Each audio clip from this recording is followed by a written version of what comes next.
Contract की बहुत important maxim है ये।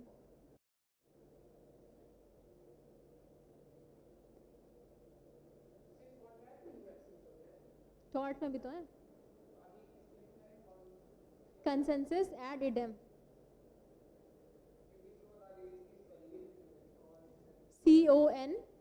CONSENSUS, consensus add ADIDEM।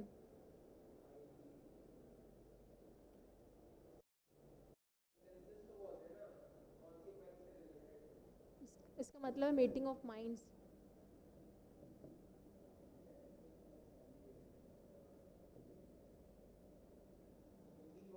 Mind या बोल सकते हो agree upon the same thing in the same manner.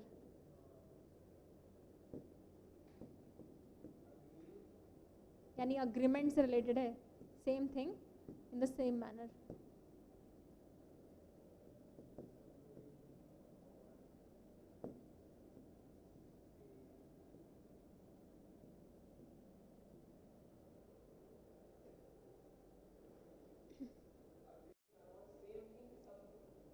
Same thing, agree upon same thing in the same manner. मतलब इसका मतलब यही कि अग्रीमेंट होता है ना कि दो लोग जो सेम चीज़ पे उनका अग्रीमेंट होना चाहिए, सेम टर्म्स एंड कंडीशंस पे।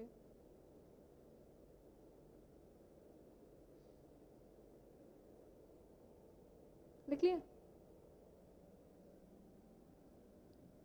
फिर एक होती है लेक्स फोरी।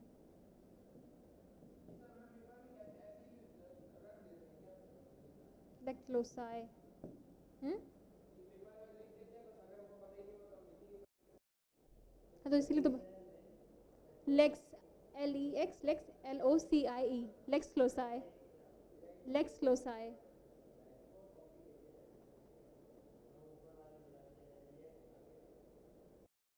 लेक्स फोरी, FORI,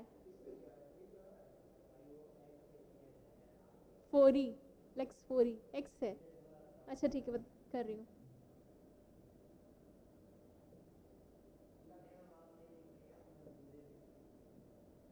अब सही लग रहा है?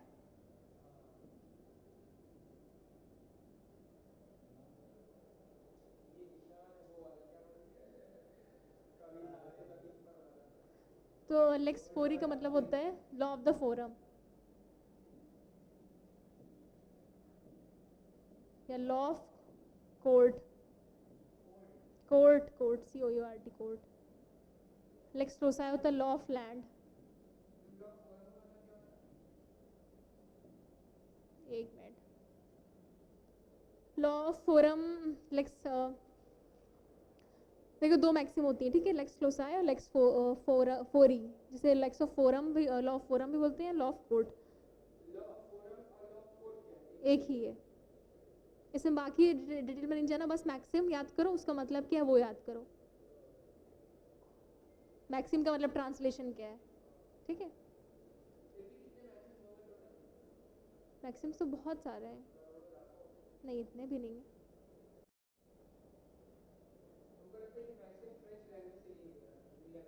Latin maxim.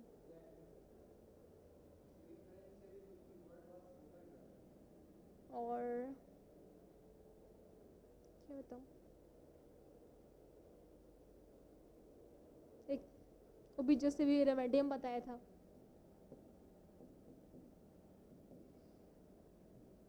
इसका मतलब बताओ। गूगल नहीं करना, ओबिजस इबी रेमेडियम। नहीं गूगल नहीं करना है, पढ़ा चुकी हूँ डॉट में। सब सब एबसेंट थे। एबसेंट होते तो किसी से लेते नहीं हो क्या कंटेंट। अच्छा, where there is a right there is a remedy. Right there is a remedy, जहाँ पर राइट है वहाँ रेमेडी।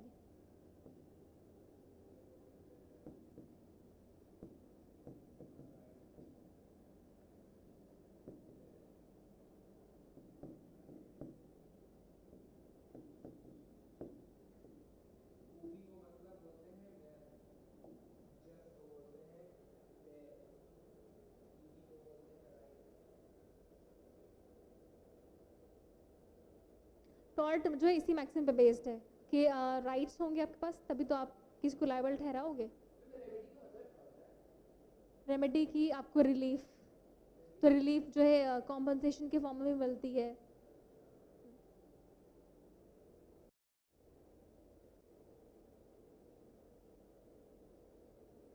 हो गया।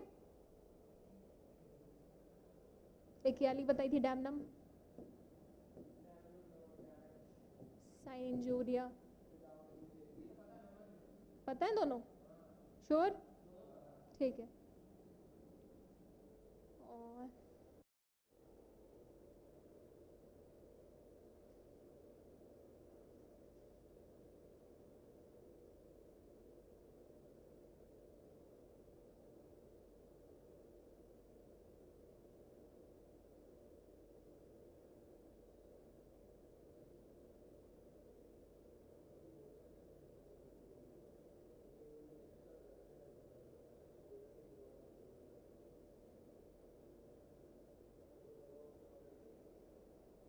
एक होता है एब इनिशियो,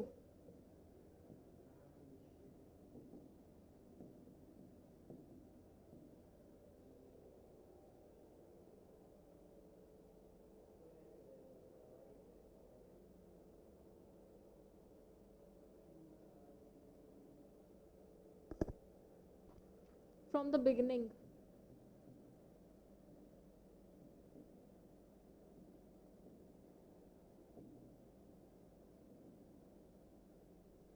स्टार्टिंग से, ठीक है।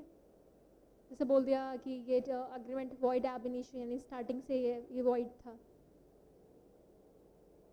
एक मैंने उस दिन बताया था एक्शनेबल पर से,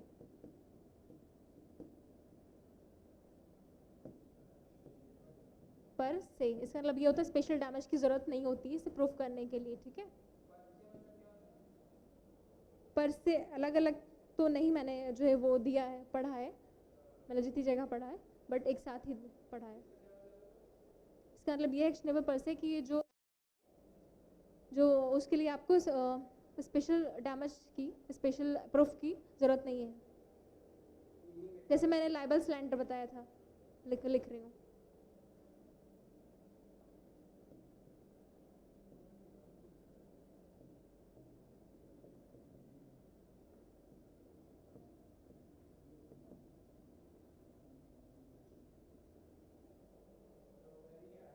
is punishable and no proof damage is required.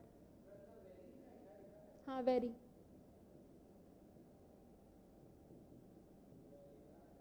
जैसे मैंने लाइबल और स्लैंडर बताया था कि एक में स्पेशल डैमेज की जरूरत होती है, स्पेशल प्रूफ की, और एक में नहीं होती है। No special, no proof is required, proof of damage.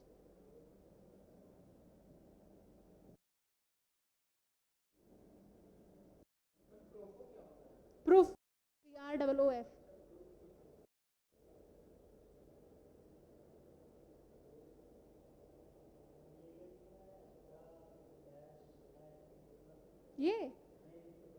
ये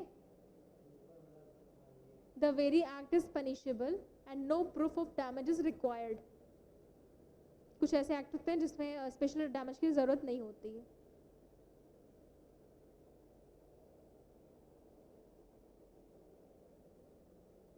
इरेज करूं?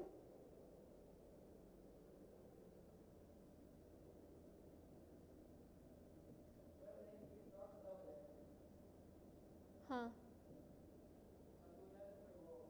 IPC एक्ट्रेस रेस होता है गिल्टी एक्ट।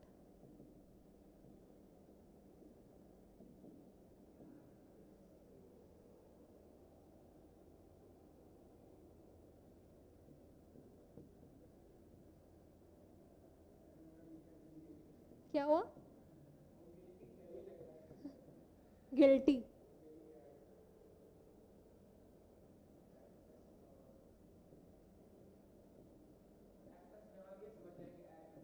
हाँ,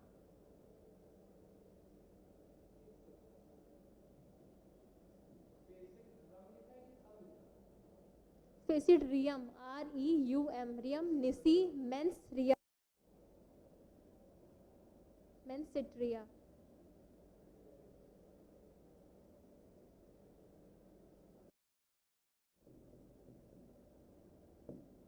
इसका मतलब होता है कि एक एक्ट गिल्टी नहीं जब तक उसमें जो है गिल्टी इंटेंशन ना इन्वॉल्व हो। जैसे मैंने आईपीसी का बताया, वो क्रिमिनल लॉ का बताया था ना कि 4 वो दे रखे हैं स्टेजेस, तो पहले इंटेंशन होना ज़रूरी होता है। मैं लिख रही हूँ।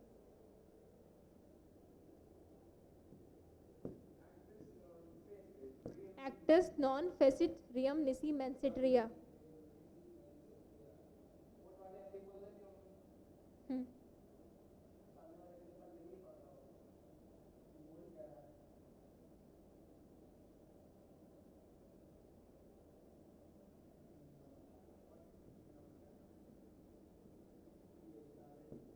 बहुत अच्छे अच्छे सेंटेंसेस है ना।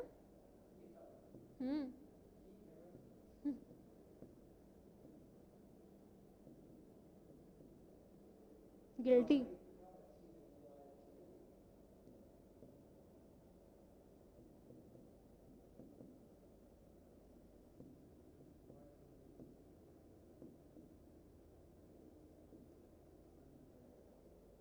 Unless it is accompanied by a guilty mind.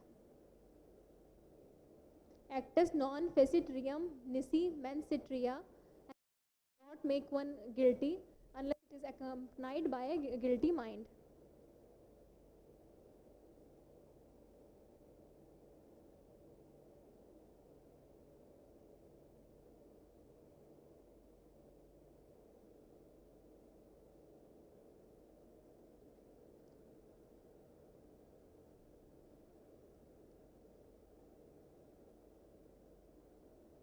Erase कर रही हूँ। फिर एक एक्ट एक और मैक्सिम है, लिखवा दो, बताऊँ समझाऊँ वाली। एक्टस मी इनवाइटो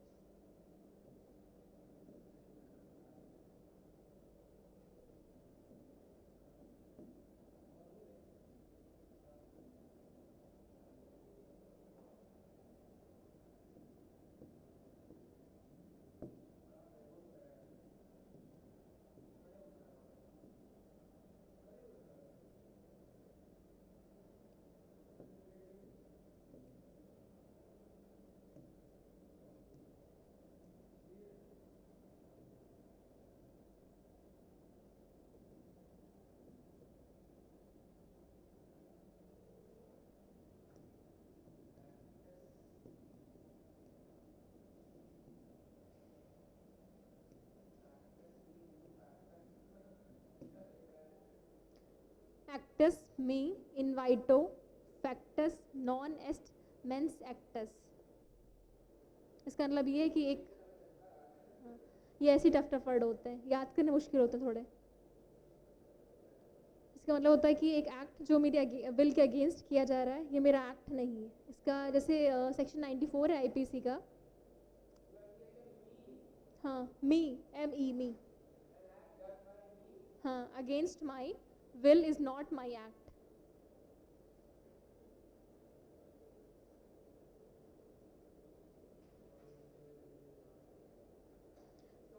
बता रही हूँ, जैसे आप कोई काम खुद नहीं, आप करना नहीं चाहते हैं लेकिन ज़बरदस्ती आपसे करवाया जाए, तो आप ये डिफेंस लेंगे कि मैंने ये ये काम मैंने नहीं किया। जैसे सेक्शन 94 है आईपीसी का, उसमें एक एक्सेप्शन दिया हुआ है। कुछ गुंडे हैं, डकैत्स हैं, ठीक है, तो वो एक इंसान है जो बहुत परफेक्ट है तिजोरी खोलने में, चाबी खोलने में, ठीक है। तो उससे बोलते हैं कि उससे कोई तिजोरी खुलवाते हैं, किसी का कोई लॉक, और उसे मारने की धमकी देते हैं कि तुम्हें जान से मार देंगे, लॉक खोलो। तो उसमें लॉक खोलना पड़ता है। तो वहाँ पे वो जो इंसान लॉक खोलता है वो लायबल नहीं होगा, ठीक है। तो ये इसी का मैक्सिम है कि एक एक्ट जो मेरी मर्जी के बिना हो रहा है, ठीक है, तो वो हाँ, ज़बरदस्ती जो कराया जा रहा है, वो अपनी मर्जी से नहीं खोलना चाहता था, उसकी मर्जी नहीं थी, लेकिन उससे खुलवाया गया, वरना उसकी जान को खतरा था, उसे मार सकते थे वो लोग, तो इसलिए उसने वो एक्ट नहीं किया है।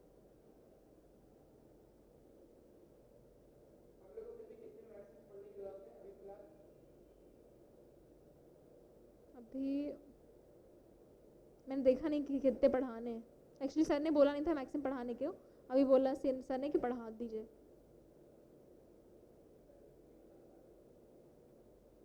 मैंने बोनाफाइड बताया था एक वर्ड।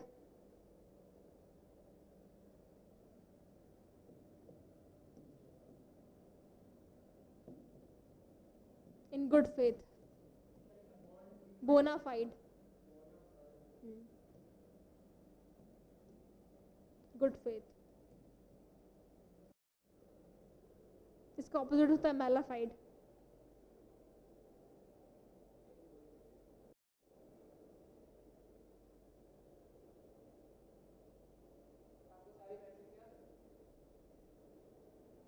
सारी मैक्सिमम मतलब पता है, पढ़े भी सारे जितने हैं मतलब बुक्स वगैरह में, बट अब पहले से मैंने देखे नहीं, आज सर ने बोला तो मैं सारे तो नहीं याद है, कौन कौन से मैं पढ़ा दूँ।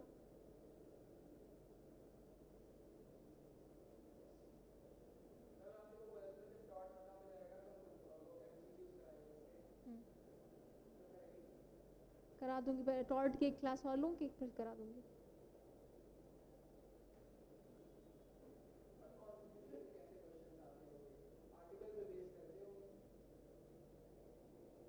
तुम्हारा जो भी लास्ट टाइम मॉक टेस्ट हुआ था उसमें कॉन्स्टिट्यूशन से रिलेटेड क्या था?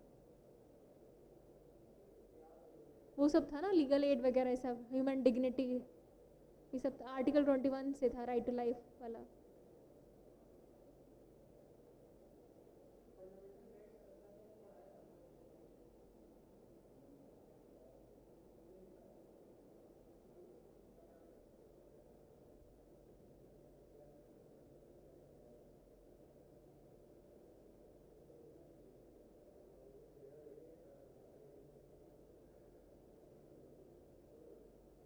एक और लिखो, audi alteram partum.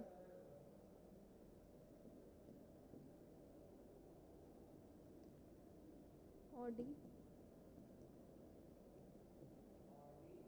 आल्ट्रम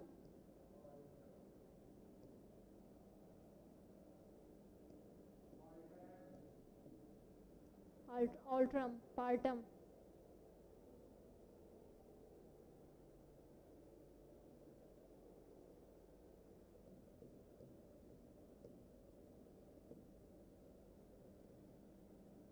no man shall be condemned unheard.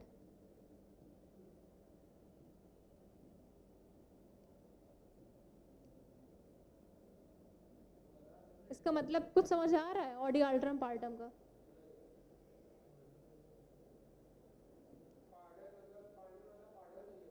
Partum इसका मतलब ये है, ये जो नेचुरल जस्टिस होता है उस पर बेस्ड है। जैसे हमारे वहाँ कॉन्स्टिट्यूशन में है ना कि फेयर ट्रायल होना चाहिए, स्पीडी जस्टिस होना चाहिए, तो उसी पे कि किसी पार्टी को बिना सुने हुए कोर्ट कोई डिसीजन नहीं देगा। No one shall be condemned unheard, मतलब दोनों पार्टीज को सुन के ही वो फैसला देगा।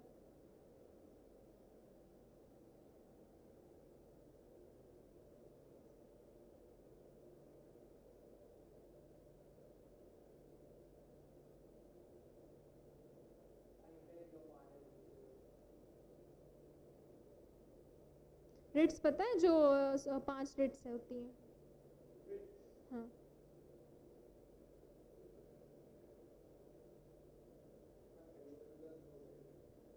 ठीक है, बस कर रही हूँ, बस रिट्स के बारे में बता दे रही हूँ, ठीक है। वो रिट्स जो इसमें नहीं है, बताती हूँ। तो जो फंडामेंटल राइट्स हैं, जब उनका वायलेशन होता है तो उसके लिए 5 रिट्स सुप्रीम कोर्ट ने इशू कर रखी, और वो रिट्स सिर्फ सुप्रीम कोर्ट या हाई कोर्ट ही जो है एंटरटेन कर सकता है, उसे एक्सरसाइज कर सकता है। लेकिन इसमें जो जुरिस्डिक्शन है, वैसे सुप्रीम कोर्ट एपेक्स कोर्ट है, लेकिन इस मामले में जुरिस्डिक्शन ज़्यादा वाइड है हाई कोर्ट का। हाई कोर्ट जो इस फंडामेंटल राइट्स को भी एंटरटेन कर सकता है, उनके वायलेशन का केसेस जो होगा किसी और लीगल केस में भी कर सकता है, लेकिन सुप्रीम कोर्ट ये इन रिट का इस्तेमाल सिर्फ फंडामेंटल राइट में यूज़ करता है। तो 5 रिट्स हैं, habeas corpus, mandamus, quo warranto, cessionary, prohibition। Habeas corpus, mandamus, quo warranto, cessionary, prohibition। सुना है कभी? लिखवा दूंगी, ठीक है। तो जब हेबियस कॉर्पस होता है कि किसी को आपने इलीगली डिटेन करके रखा है, सपोज करो पुलिस वाले भी अगर बेल मिल गई है तब भी आपको डिटेन करके रखा तो उनके ऊपर भी वो केस हो जाएगा। चलो अच्छा, लास्ट टाइम हम लोगों ने कुछ लीगल मैक्सिम्स डिस्कस की थी, उसके आगे और लिखो। मैं लिखवा रही हूँ और जो रिपीट हो जाए तो बता देना कि ये लिख चुके हो, ठीक है।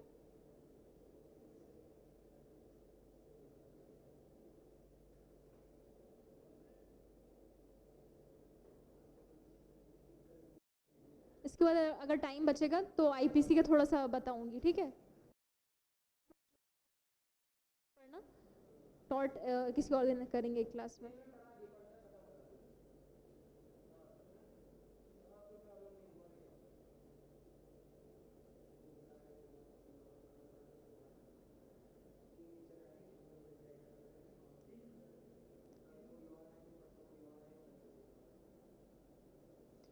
एब इनिशियो मैंने बता दिया था, एब इनिशियो का क्या मतलब होता है पता है? एब नहीं लिखा ना आपने, बता रही हूँ। अरे तुमने लिखा उसका छूट गया ना। Ab initio from the beginning.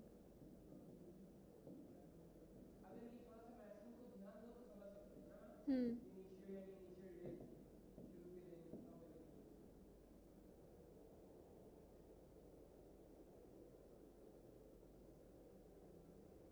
एक और लिखवा था एक्शनेबल पर से।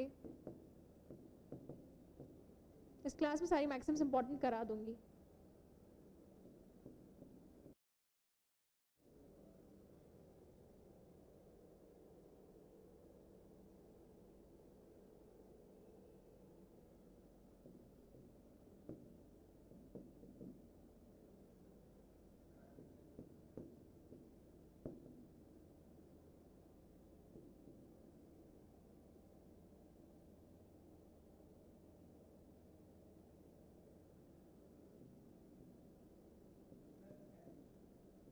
बोलो।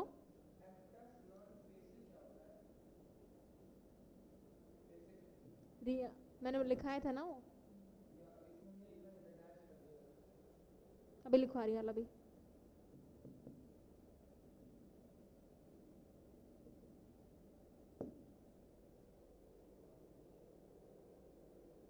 एक्टिस रियस नॉन फेसिट्रियम निसी मेंसिट्रिया, यही था ना। इसमें यही कि जो है एक क्राइम के लिए गिल्टी इंटेंशन होना जरूरी है।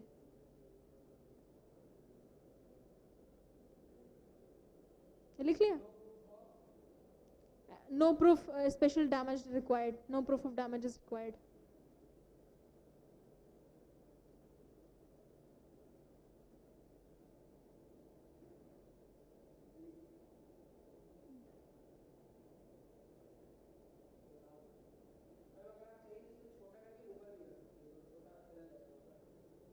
क्या चीज?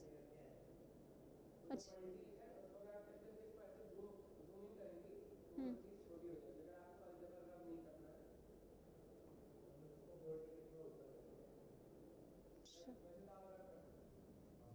कैसे बोल रहे हो?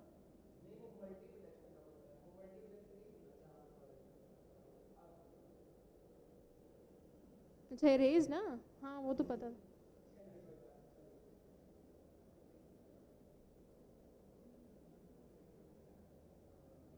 क्या हुआ?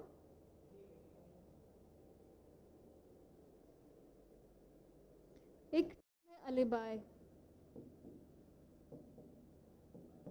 हाँ तो एविडेंस में भी ये चीज़ है, बोलते हैं प्ली ऑफ अलिबाय। तो एक मूवी आई थी अजय देवगन की, वो पिल, हाँ दृश्यम ही आई थिंक थी, वो प्ली ऑफ अलिबाय पे बेस्ड थी कि आप पे किसी ने केस किया कि आपने मर्डर किया है, आपने प्रूफ दे दिया आप कि मैं तो उस टाइम पे किसी और सिटी में था, ठीक है। सपोज करो दिल्ली में मर्डर हो रहा है, आप पे एलिगेशन लगा कि दिल्ली में आपने इस टाइम पे मर्डर किया है, उन्होंने प्रूफ दे दिया कि हम उस टाइम पे कैलकाटा में थे।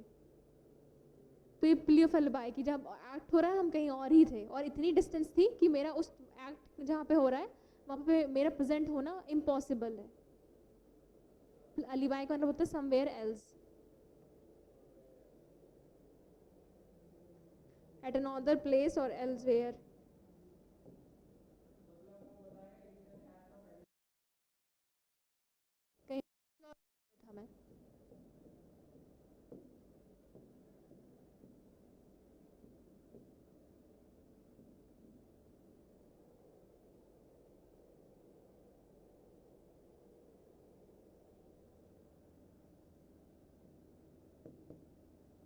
amicus curiae, friend of the court.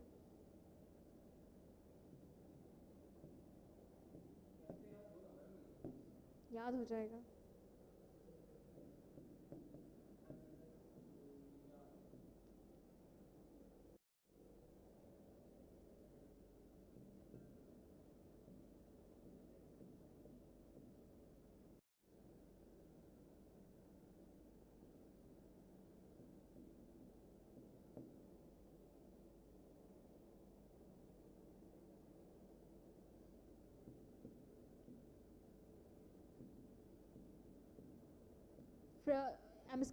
Amicus curiae का मतलब होता है फ्रेंड ऑफ द कोर्ट या लीगल एक्सपर्ट जो असिस्ट करे कोर्ट को.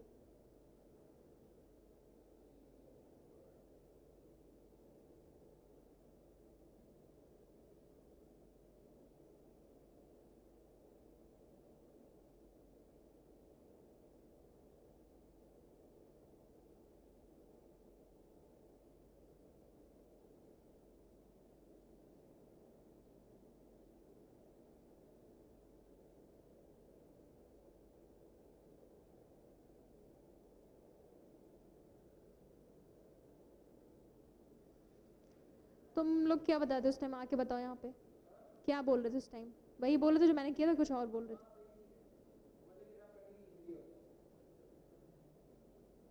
हो गया.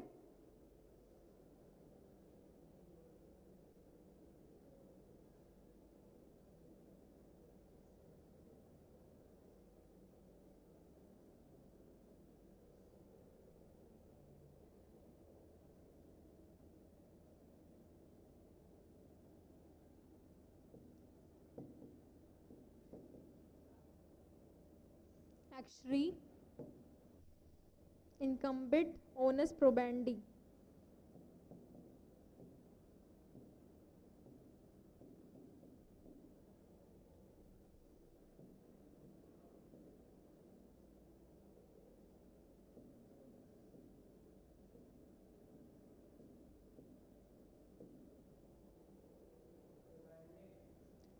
Probandi आए है वो probandi. इसका मतलब burden of proof is on plaintiff.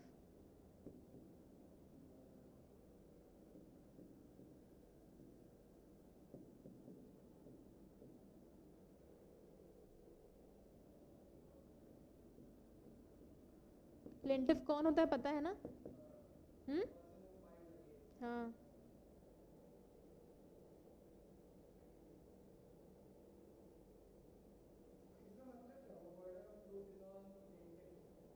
जो इंसान केस कर रहा है उस पे ही बर्डन ऑफ प्रूफ है. जैसे उन्होंने एलिगेशन लगाया कि मर्डर इन्होंने किया है, तो इन्हें प्रूफ करना पड़ेगा कि इन्होंने मर्डर किया है.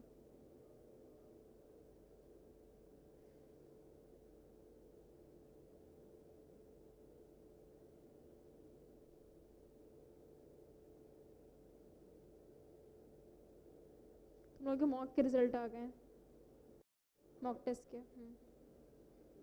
बाद में देखना आप.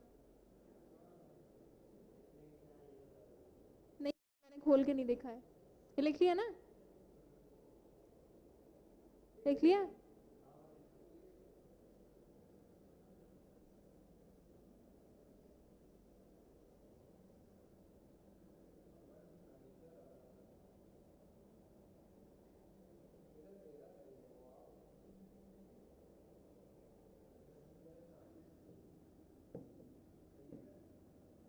actus reus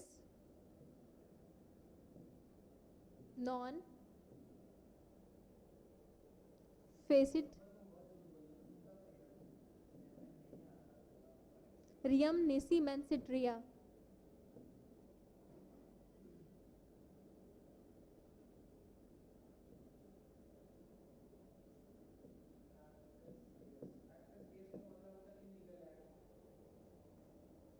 मेंसिट रिया.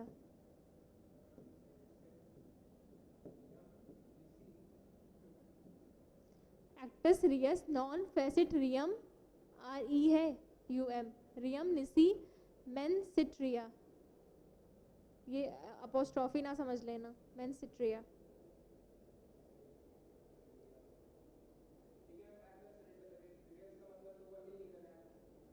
एक्टस मतलब एक्ट हो रहा है, रिया जो है मेंस रिया जो यहाँ पे लिखा है मेंसिट्रिया मतलब इंटेंशन। तो एक क्राइम के लिए ज़रूरी कि आपकी इंटेंशन होना चाहिए, यानी गिल्टी माइंड होना चाहिए, बता रही हूँ। Conviction of a crime requires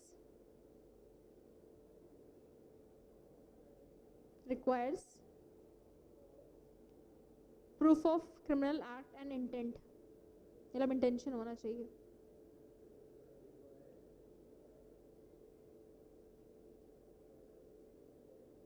proof of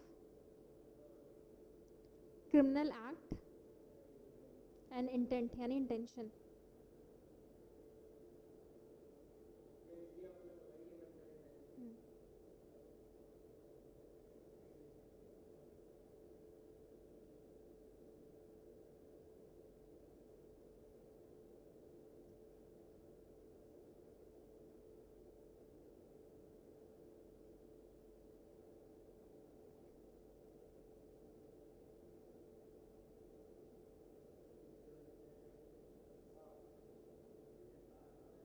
किसके मार्क्स हाईएस्ट गए भाई, कितने हैं?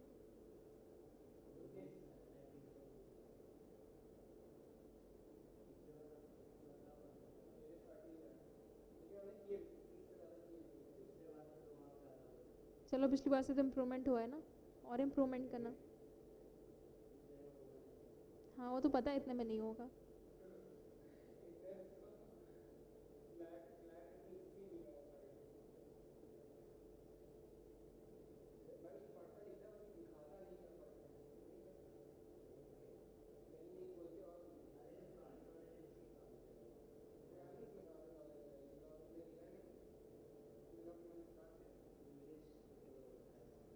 एक लिखवाया था ऑडी आर्ट्रम पार्टम, लिखा है?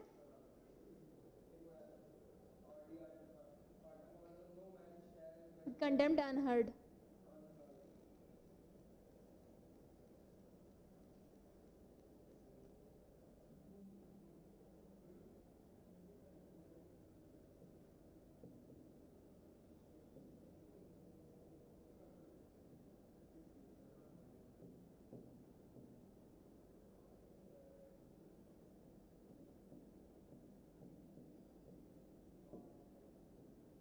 No man shall be condemned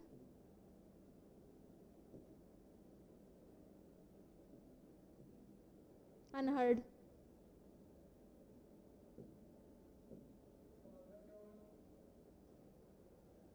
बहुत जल्दी भूल जाते हो। मैंने क्या होता था कि कोर्ट कोई भी डिसीजन दोनों पार्टीज को सुन के ही लेता है, तो ये मैक्सिमम इसी पे कि कोई भी पार्टी को आप बिना सुने नहीं फैसला देंगे, सुन के। फेयर ट्रायल होना चाहिए।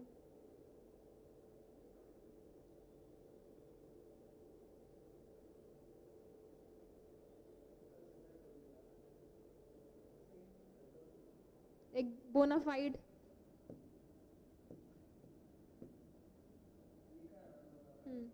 लिख लो तुमने। हाँ गुड फेथ।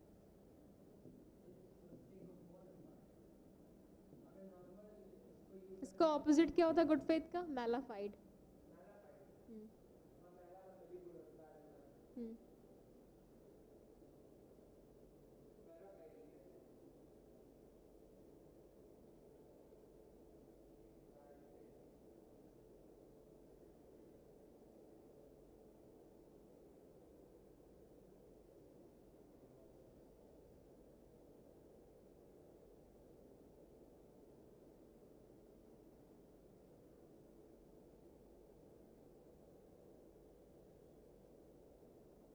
हो गया?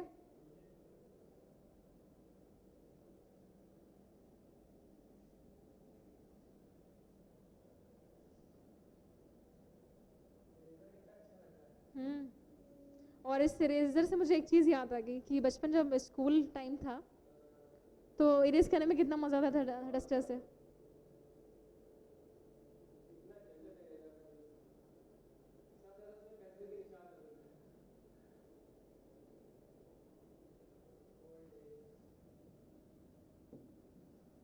कैवेट एक्टर।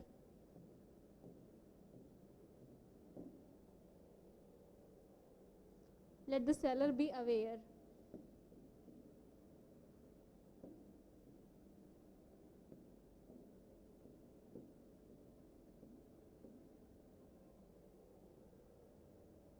दूसरा आता है कैवेट एम्प्टर.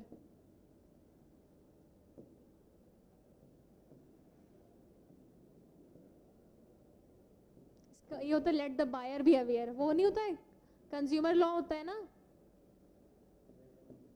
तो उसी पे ये दोनों मैक्सिम है.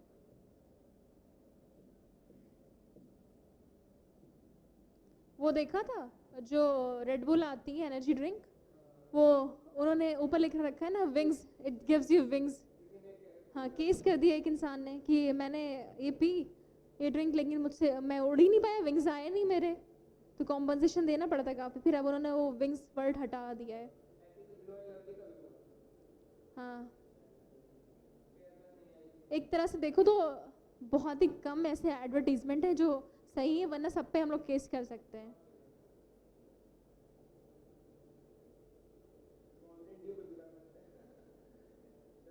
हाँ,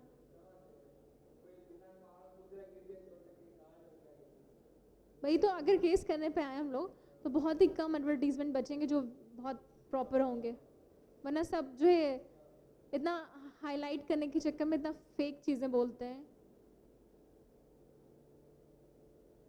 वो संतूर वाली मम्मी ऐड आता है, कोई किसी सोप से किसी की उम्र घट सकती है.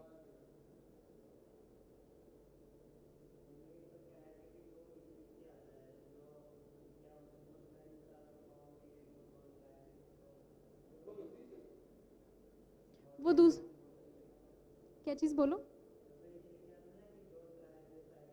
हाँ, कई बार टीवी पे लिख के आते हैं, जैसे खतरों के खिलाड़ी वगैरह देखोगे, ठीक है, तो उस पर नीचे लिख के आएगा कि ये स्टंट्स जो है आप घर पे परफॉर्म ना करें, जो अभी स्टंट दिखाए जा रहे हैं ये जो है एक्सपर्ट्स के द्वारा करे गए हैं, और ये घर पे करना हार्मफुल इंजूरियस है.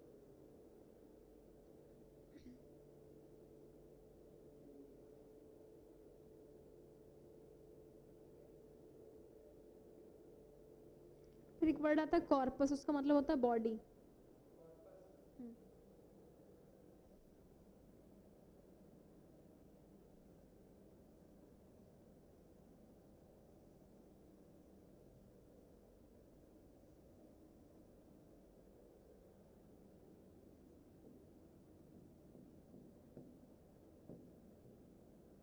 जो मैक्स वो नहीं है रिट हेबियस कॉर्पस, उसका है, उसमें कॉर्पस वर्ड यूज हुआ है, उसका मतलब था बॉडी.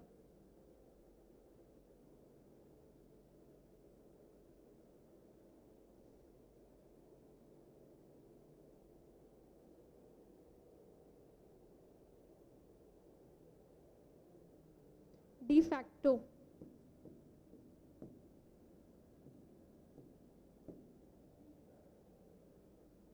इसका मतलब था इन फैक्ट. ये फैक्ट से अभी आगे लॉ में पढ़ोगे.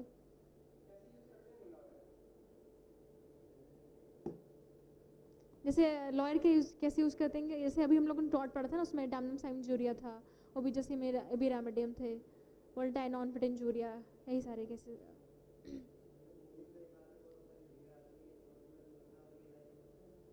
भीड़ कोर्ट में होती है.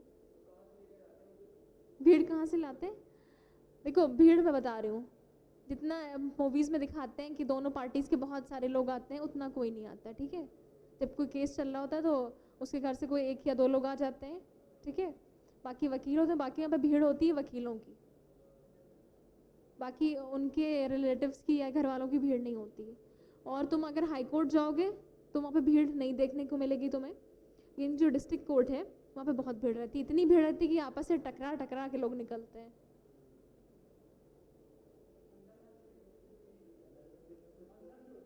हम्म, बोलो तो तुम तेज. हाँ, कोर्ट रूम.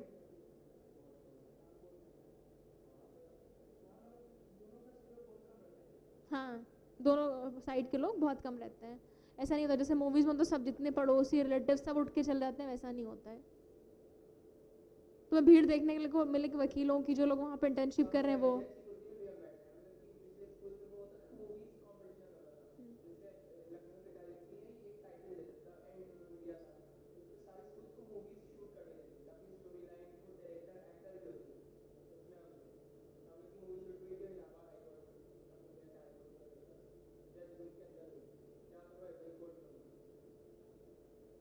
कभी लखनऊ हाई कोर्ट विजिट करना, बहुत अच्छा बना हुआ है। डिस्ट्रिक्ट कोर्ट जाओगे तो तुम्हें हर जगह पान थूका हुआ मिलेगा।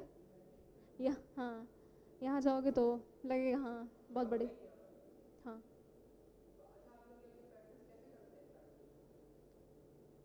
प्रैक्टिस मेरा जो है कल ही आया है, जो बार काउंसिल का एनरोलमेंट, ठीक है, तो उसके बिना प्रैक्टिस नहीं कर सकते हैं आप। जब लॉ स्कूल में आप जो करते हैं किसी वकील के अंदर, उसे इंटर्नशिप बोलते हैं। आपका जब लॉ कंप्लीट हो गया तो इंटर्नशिप तो वो हुई नहीं, प्रैक्टिस हुई। और प्रैक्टिस के लिए ज़रूरी है कि आपका एनरोलमेंट हो, आप रजिस्टर्ड हो। तो मेरा पहले ज़रूरी होता है कि आप जैसे मैं यूपी की हूँ, ठीक है, हर स्टेट का अलग होता है, तो मुझे यूपी का रिजर्वेशन वो एनरोलमेंट कराना पड़ेगा। जब वो एनरोलमेंट हो जाएगा तब बार काउंसिल ऑफ इंडिया का होता है एग्ज़ाम। तो बार काउंसिल ऑफ इंडिया का एग्ज़ाम जो आप दे दोगे वो क्लियर कर लोगे तो पूरे इंडिया में कहीं भी आप वकालत कर सकते हो, कहीं भी प्रैक्टिस कर सकते हो। लेकिन स्टेट वाले में सिर्फ स्टेट में कर सकते हो। हाँ, जो है कोर्ट जाओ, वहाँ से फॉर्म ले लिया, फॉर्म फिल कर लिया, डॉक्यूमेंट्स लगा दिए। और फीस अभी तक तो 15,000 थी मिनिमम फीस। अभी लेटेस्ट जजमेंट आया तो उसमें से 750 कर दी गई है, फीस कम करी है। और जब मैं दे चुकी हूँ फीस, तो सारी डॉक्यूमेंट लगा के एक डीडी लगा के फिर कोर्ट में दे दिया।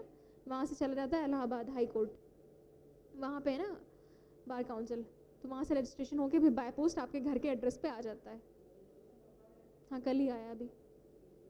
हाँ हाँ, आप लड़ सकती हो स्टेट लेवल पे, अपने ही स्टेट में। जैसे यूपी का एनरोलमेंट है यूपी में ही। हम्म, हाँ हाँ। और जब आपका ये हो जाता है स्टेट बार काउंसिल का एनरोलमेंट, तो 2 साल के अंदर आपको बार काउंसिल ऑफ इंडिया का एग्ज़ाम होता है, वो क्लियर करना होता है। टफ नहीं होता है। पहले होता था कि आप जितना मटेरियल ले जाना, ओपन टेक्स्ट बुक समझ लो होता था, आप नोट्स ले जाओ, बुक्स ले जाओ, बेरैक ले जाओ। फिर लास्ट टाइम से कर दिया कि बेरैक ले जाओ, वो भी बिना शॉर्ट नोट्स वाली। और अभी लास्ट टाइम जो हुआ था पेपर, उसमें बहुत सारे बच्चे फेल कर गए हैं। हाँ, मतलब वही बड़े।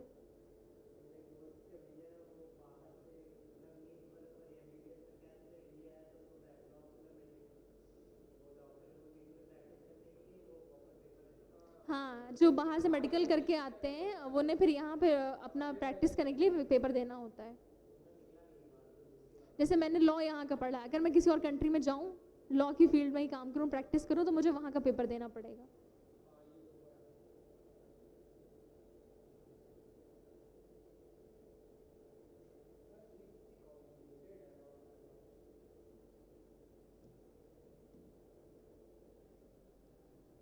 हो गई।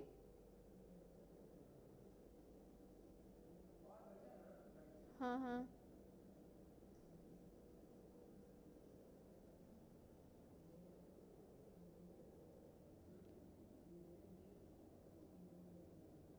एक होता है डोली इन कैपेक्स।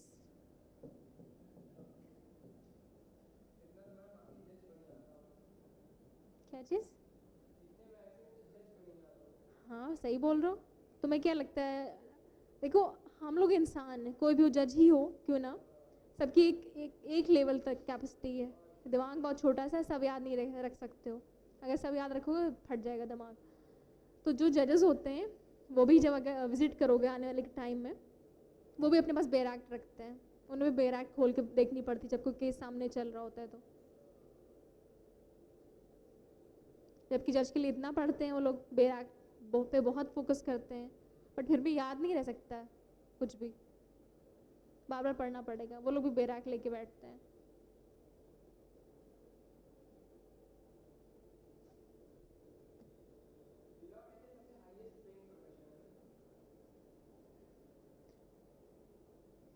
वो पढ़ाने दोगे? मैं जवाब दे देती हूँ लेकिन तुम्हारी बात का, कि लॉ हाईएस्ट प्रोफेशन है। देखो, भले लॉ हो गया, मेडिकल हो गया, या इंजीनियरिंग हो गई, ठीक है, थोड़ा सा ये भी डिपेंड करता है कि अभी इस टाइम पे क्या किस डिग्री की डिमांड है। ये भी डिपेंड करता है कि आप उस डिग्री में कितना अच्छा कर ले रहे हो। जैसे बहुत सारे ऐसे लोग भी हैं जो लॉ कर रहे हैं, हर सेमेस्टर में बैक आ रही है, फिर भी लॉ कर रहे हैं। जब आप नहीं कर पा रहे हो एक सेमेस्टर में, चलो 2 सेमेस्टर में आना फिर भी ठीक है, हर सेमेस्टर में बैक आ रही है, फिर भी सिर्फ एक वो है, एक हाइप है कि लॉ की डिग्री लेनी है, लॉयर कहना, वकील कहलाना है, एडवोकेट। ऐसे बनने से क्या फ़ायदा है? तो जो भी चीज़ करो, भले जो जिस फील्ड में जाओ अच्छे से करो। जब अच्छे से कर लोगे तो हर इंसान चाहेगा कि आप उसके अंडर वर्क करें। एक की टर्म है डोली इनकैपेक्स, इसका मतलब होता है इनकेपेबल ऑफ क्राइम।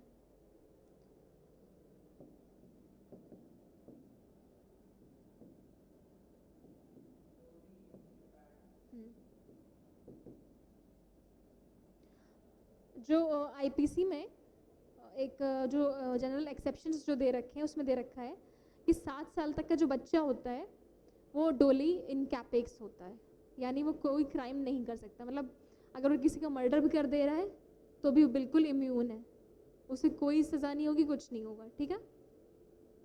लेकिन 7 से 12 साल की उम्र में जब वो कोई एक्ट करता है तो फिर कोर्ट देखता है कि उसकी सोचने समझने की कैपेसिटी कितनी थी, क्या वो समझ पा रहा है जो वो एक्ट कर रहा है उसे, उस बेसिस पे।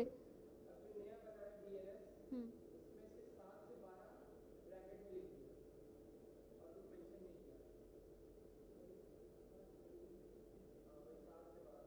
हाँ तो मैं वही तो बता रही हूँ, 7 साल तक बिल्कुल इम्यून है वो, जो कोई भी एक्ट कर, लेकिन 7 से 12 तक करेगा कोई एक्ट तो फिर कोर्ट देखेगा कि भाई उसकी सोच समझ पा रहा है उस एक्ट को या नहीं, उस एक्ट के टाइम उसकी क्या वो मेंटल कैपेसिटी, उसके बाद वो क्या कर रहा है।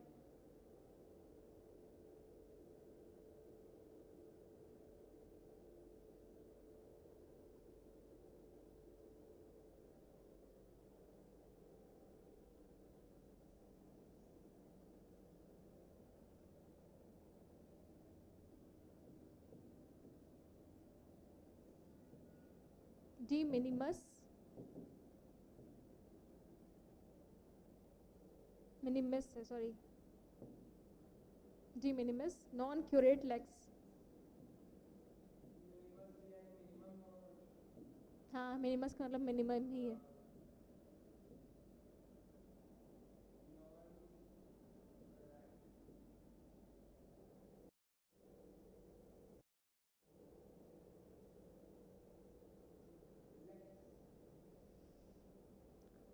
Need de minimis non curat lex. Law does not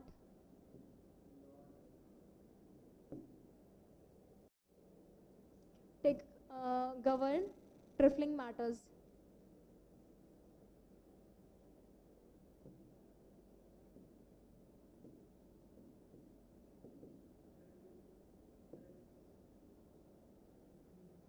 Trifling matters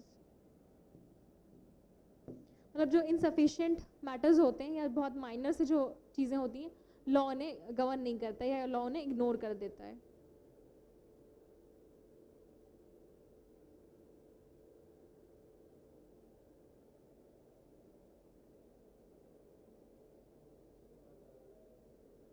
क्यों?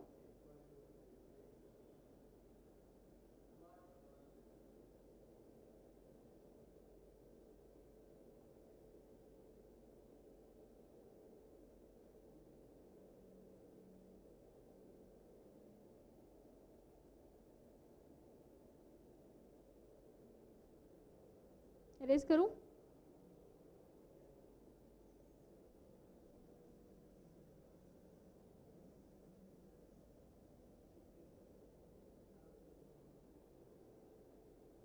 बोलो।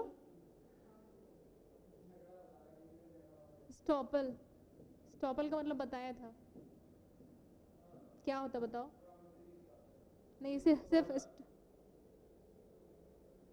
तोड़ना। स्टॉपल का क्या मतलब होता है?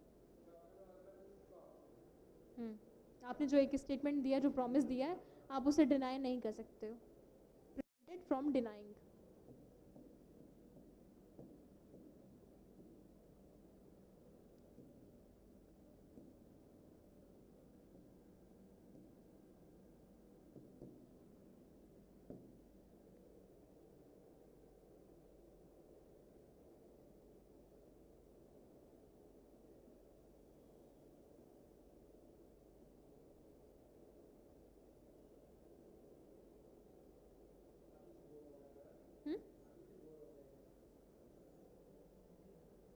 एक्सपार्टे, एक्सपार्टे टर्म सुना है? एक्सपार्टे, तो एक्सपार्टे तब होता है जब दोनों पार्टीज को आना है, प्रेजेंट होना है कोर्ट में, एक पार्टी नहीं आ रही है और जल्दी एक्सपार्टे करता नहीं कोर्ट, जब बहुत ही जो है रेयर केसेस में कर दी, जब बहुत ज़्यादा नेग्लिजेंस होता है दूसरी पार्टी की तरफ से, बहुत अवॉइड कर रहे हैं अगर वो हेयरिंग को, ठीक है, तो फिर कोर्ट एक्सपार्टे दे जजमेंट दे देता है, यानी बिना दूसरी पार्टी को सुने हुए जो पार्टी आई है उसके फेवर में जजमेंट दे देगा। बता रही हूँ, बोलूँ? Proceedings in the absence of other party, proceedings in the absence of, proceedings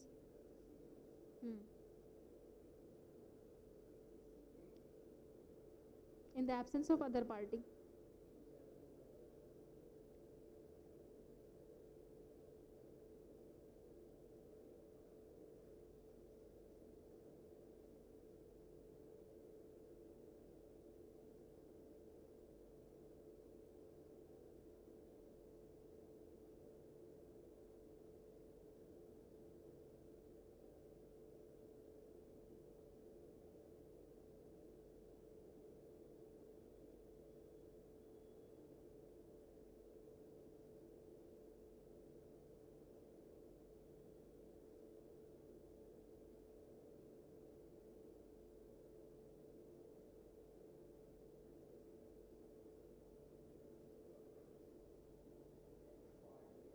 अच्छा, एक टर्म तुम लोगों ने सुना होगा, रेट्रोस्पेक्टिवली।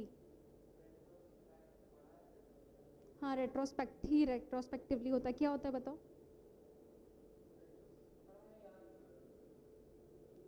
दो टर्म होते हैं, रेट्रोस्पेक्ट, एक होता है प्रोस्पेक्ट।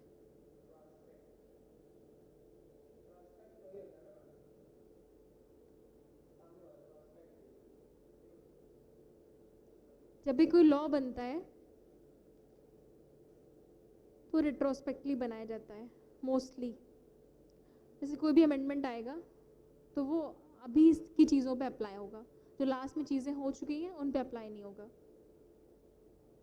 सपोज करो हिंदू मैरिज एक्ट आया, ठीक है, तो उसमें लिख देते हैं कि ये रेट्रोस्पेक्टिवली फोर्स में आएगा, कि मतलब अब जो चीज़ें होंगी, अब जो शादियाँ होंगी उस पर ही अप्लाई होगा, जो पहले हो चुकी मैरिजेस उस पर अप्लाई नहीं होगा।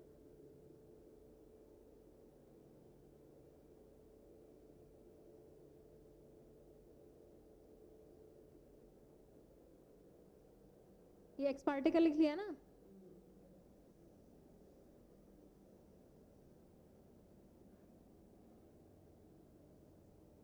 Lakes retro non agit,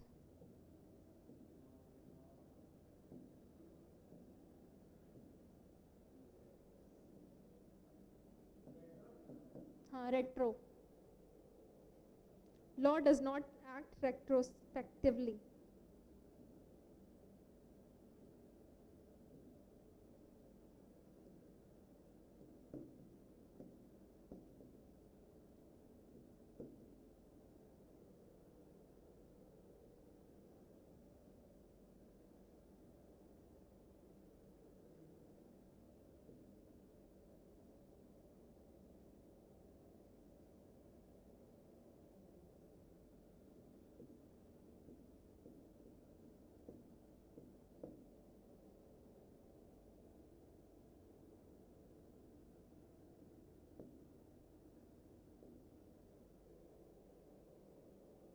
retrospective law वही होता है, पास की चीज़ों को अफेक्ट नहीं करता, जो फ्यूचर में चीज़ें होंगी उन पे अप्लाई होता है।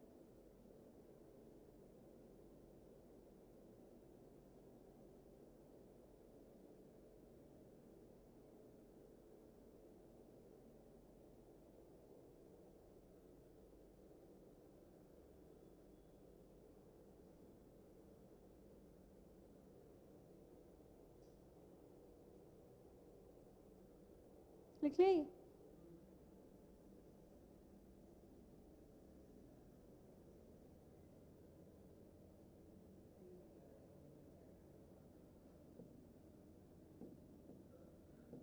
Nemo dat quad non habet,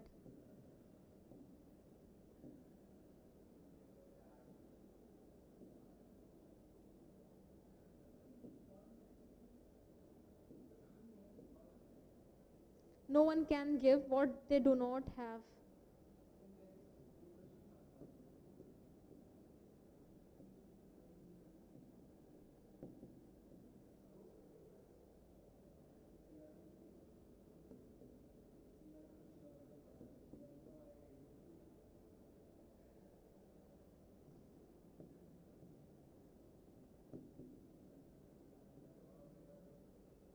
Nemo that had non habit.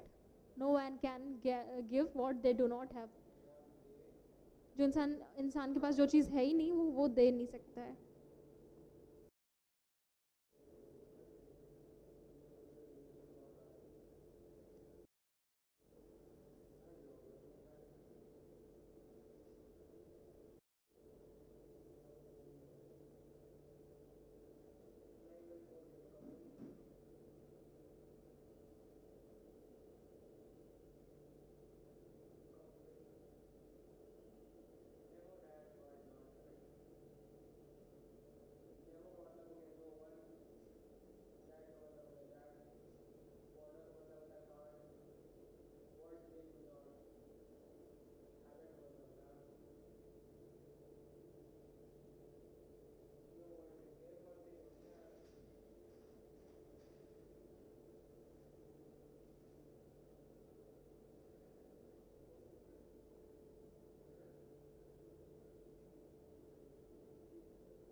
तेज बोलो मुझे भी सुनाई दे. हम्म.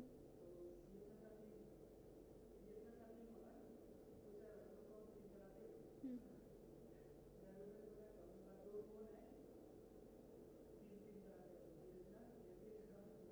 इतनी ज़्यादा क्यों? इतनी ज़्यादा क्यों?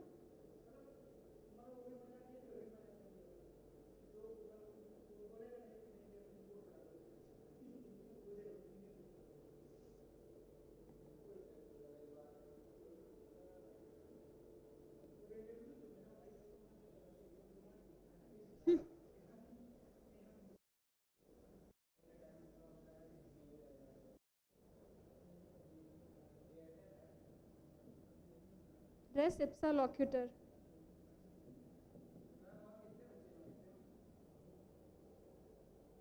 अभी हैं थोड़े बीच के थोड़े छुड़वा दे रही हूँ तब भी. लॉक्यूटर. हाँ ये डॉट में पढ़ा था याद आया. Things speaks for itself.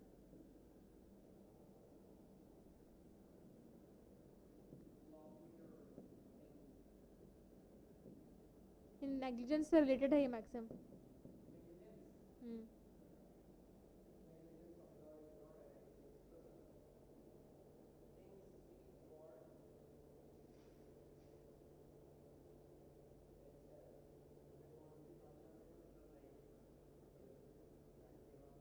Latin.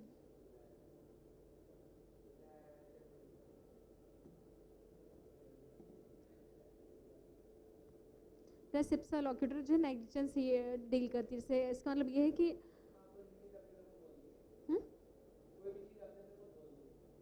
अपने से वो लिखा हुआ है. उसका मतलब ये है कोई चीज़ है मतलब उसमें दिख रहा है नेग्लिजेंस. उसमें स्पेशल डैमेज की ज़रूरत नहीं है. Special damage of proof required नहीं है.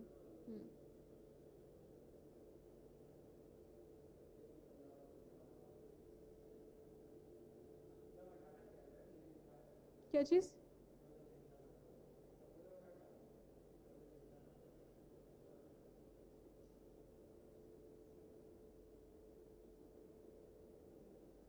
चिंता नहीं करना आप.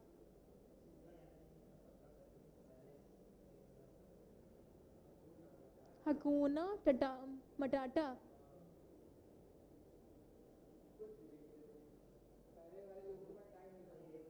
यही मतलब है. No worries. Okay. Res judicata.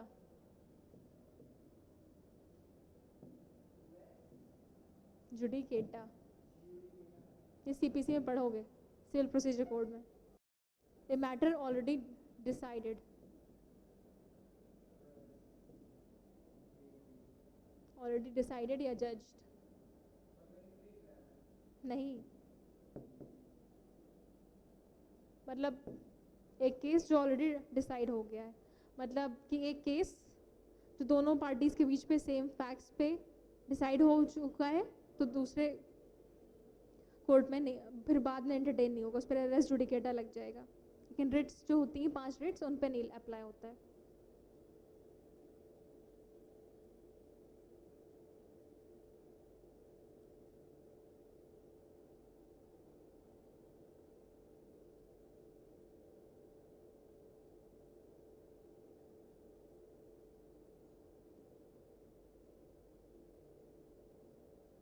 हो गया?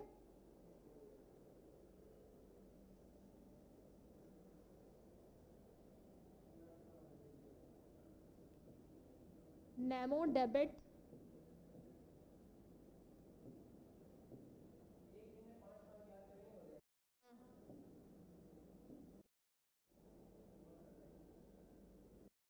जुडेक्स।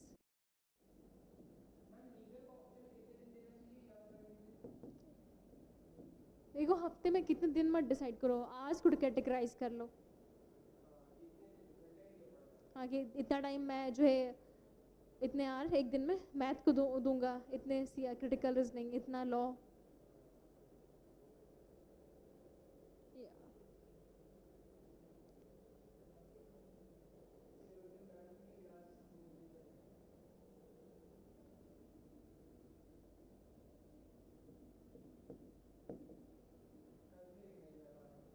मैम आ रही है, सही है। No one should be judged.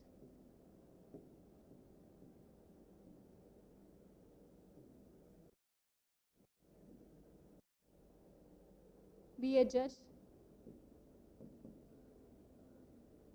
in their own cause.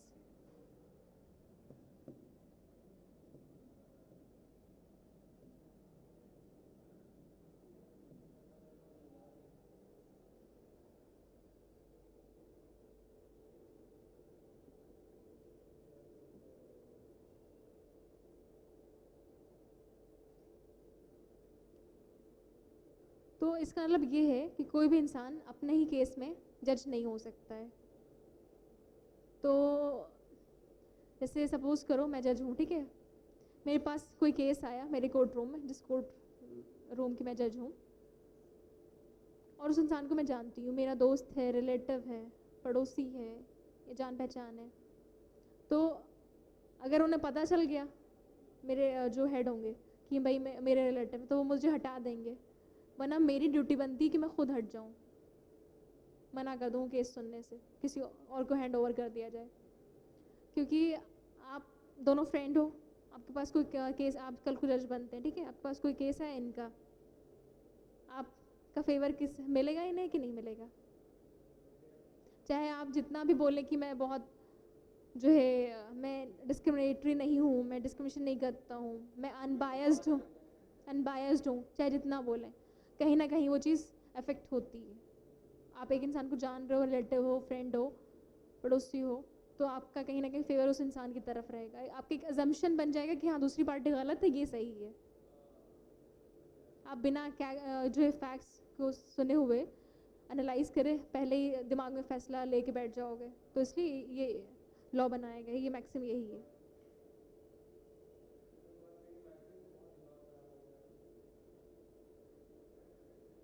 मैं बस कर दूं, पेपर वाले तो बस करेंगे नहीं। मॉक में नहीं आई ना, लेकिन है तुम लोगों के लिए इंपॉर्टेंट मैक्सिम्स। अब मैं इंपॉर्टेंट इंपॉर्टेंट ही बस करा रही हूँ, बहुत कम।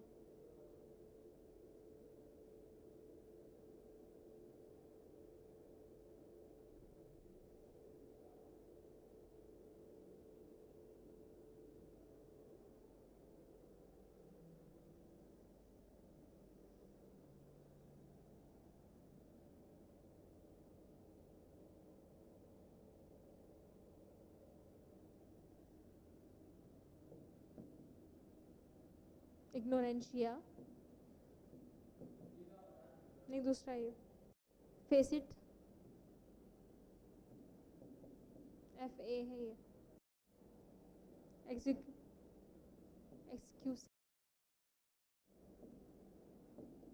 ignorance of fact is excusable।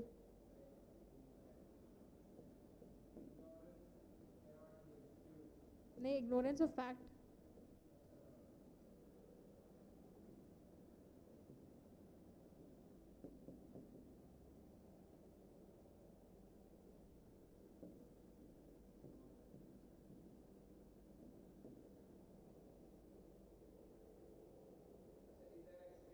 हम्म।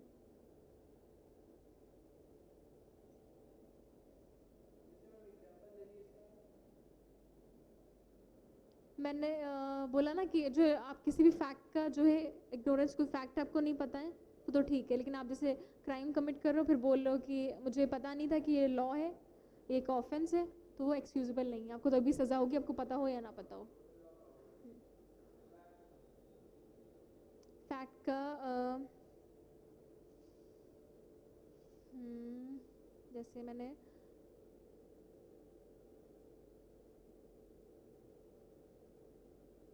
देखो, जो चीज़ें लॉ में नहीं आ रही, फैक्ट जो है वो लीगल नहीं है ना, कहीं भी डिफाइंड नहीं है। लॉ जो एक कोडिफाइड है, एक्ट है, बेरा एक्ट वगैरह है, तो लॉ तो एक्सक्यूजेबल नहीं है, लेकिन फैक्ट है।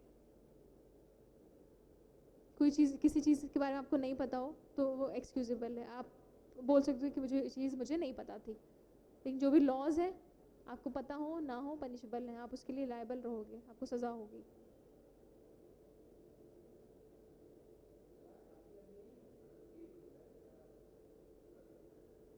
आज दोनों क्लास साथ में हो गई इसलिए लग रहा है।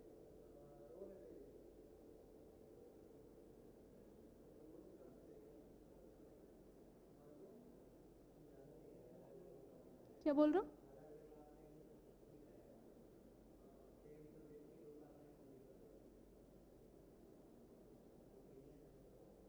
हम्म। बाकी तुम लोग का क्या ओपिनियन है?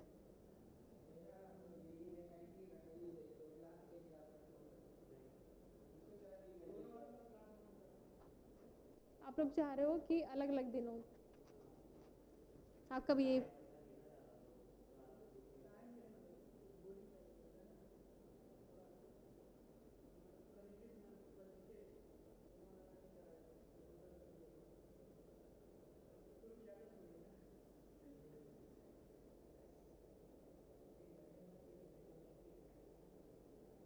फिर एक है रिस्पोंडेट सुपीरियर।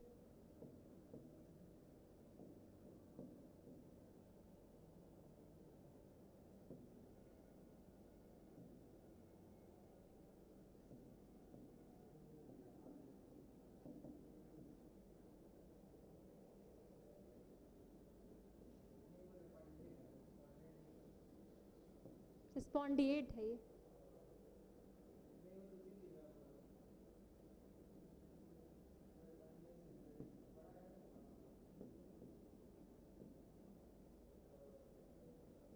ये मैक्सिमम किस पे बेस है बताओ?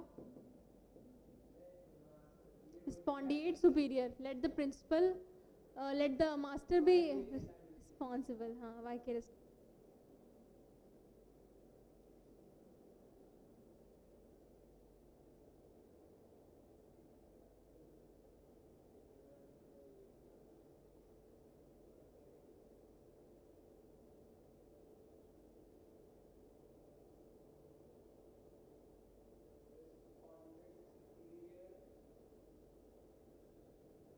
रिस्पोंडेंट भी सुपीरियर और मास्टर भी responsible.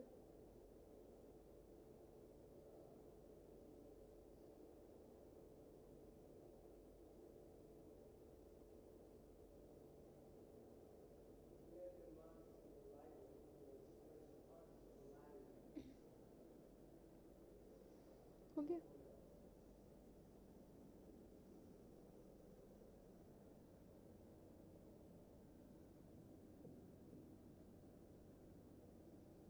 Delegate, पोटेस्टास,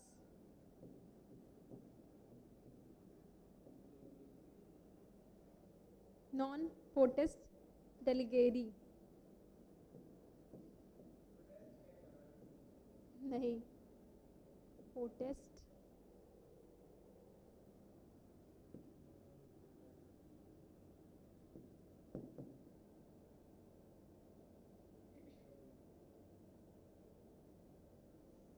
delegated power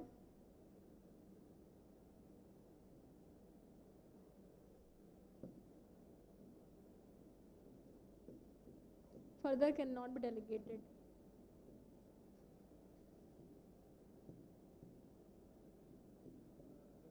Cannot be delegated.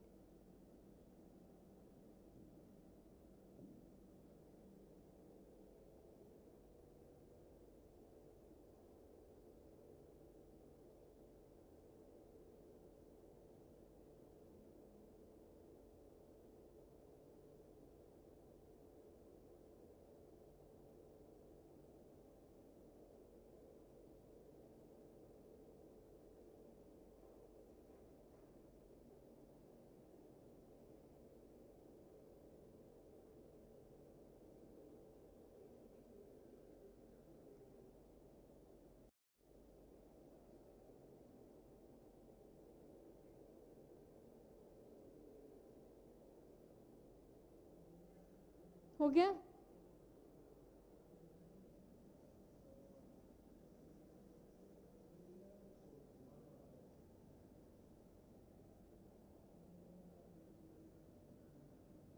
Lex specialist,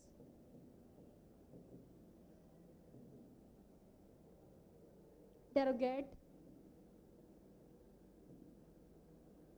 आ रही है, derogate, legi,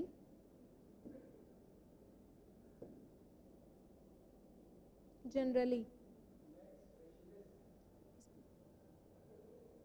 स्पेशलिस्ट है, टी नहीं होगा. लेक्स स्पेशलिस्ट, डेरोगेट, लेगी, जनरली.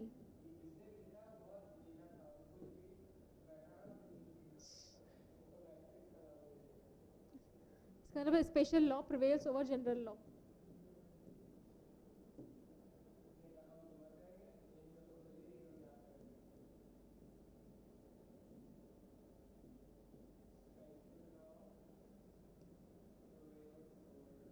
General law. जो हम लोग के लॉ हैं बने हुए, ठीक है, अगर कुछ टाइम पीरियड के लिए कोई और लॉ बना दिया रहता है, कोई स्पेशल लॉ, तो वो प्रिवेल करता है, मतलब उसकी वैलिडिटी ज़्यादा होती है. अगर कोई कॉन्फ्लिक्टिंग, कोई प्रोविजंस कॉन्फ्लिक्ट कर रहे हैं दोनों के बीच में, तो जो स्पेशल लॉ है वो प्रिवेल कर जाएगा.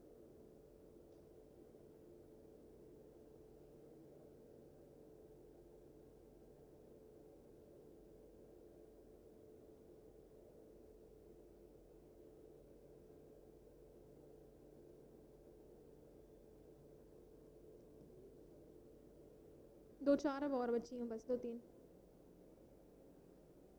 डन.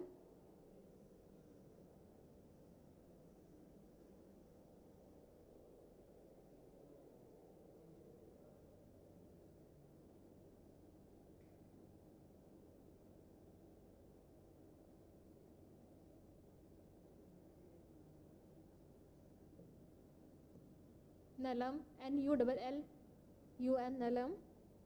क्राइमन सिने लेग.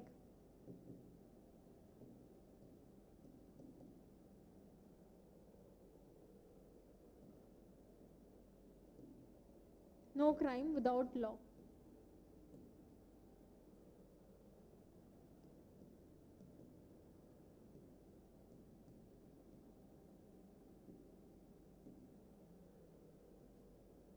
कोई लॉ होगा, आपने कहीं डिफाइन कर रखा है कि क्राइम है, तभी तो आप उसे पनिशबल करोगे, वरना वो क्राइम ही नहीं है. नलम, NULLUM. क्राइमन, CRIMEN. पिस्सिने, SINE. फिर lege, LEGE. No crime without law.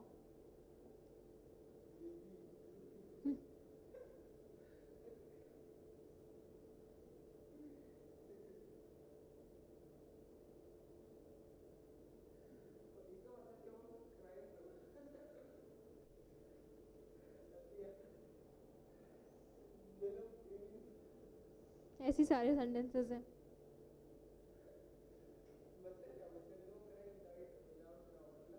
मतलब कि ये अगर लॉ ही नहीं बनाया गया है, कोई ऑफेंस मेंशन नहीं कि क्राइम है, तो वो माना ही नहीं जाएगा ना.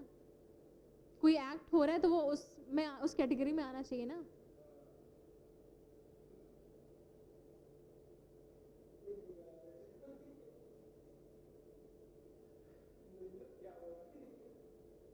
पर इंकोरियम नेक्स्ट पढ़ रहे हैं।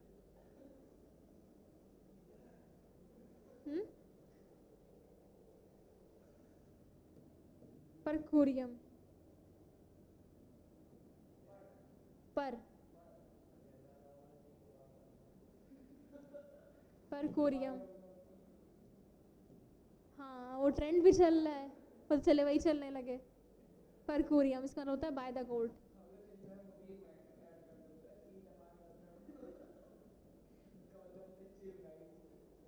चिल गाइस ये मतलब होता है कुछ भी ट्रेंड में चलने लगता है।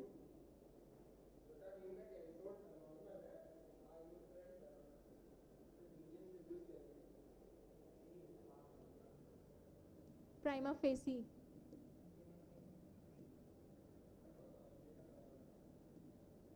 On the first appearance.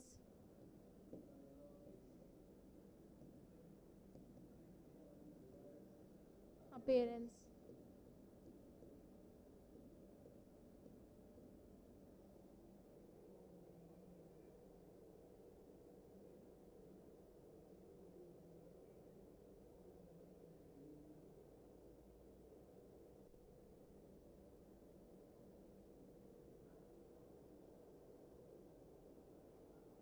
हो गया?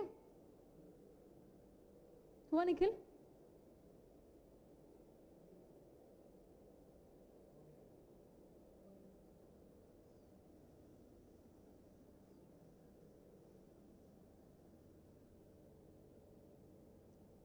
Cells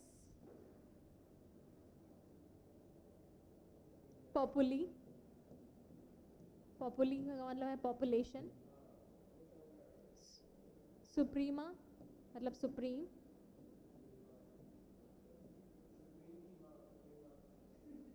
lakes एस्टो। welfare of people shall be the supreme law। welfare of people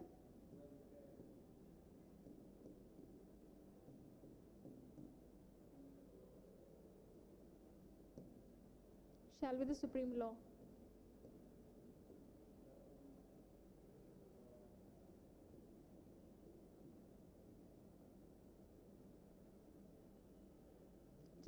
जो सुप्रीम कोर्ट है उसकी भी स्ट्रेंथ कितनी है? सुप्रीम कोर्ट की स्ट्रेंथ कितनी है अभी और कितनी होनी चाहिए? कितने जजेस हो सकते हैं?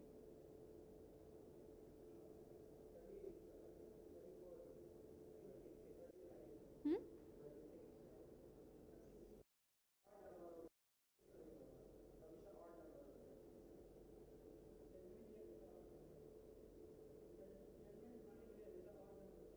सुप्रीम कोर्ट में अभी करेंटली 33+1 है यानी 33 जजेस। किस बेंचमार्क में कौन सा 9 उसमें जजेस थे? हाँ।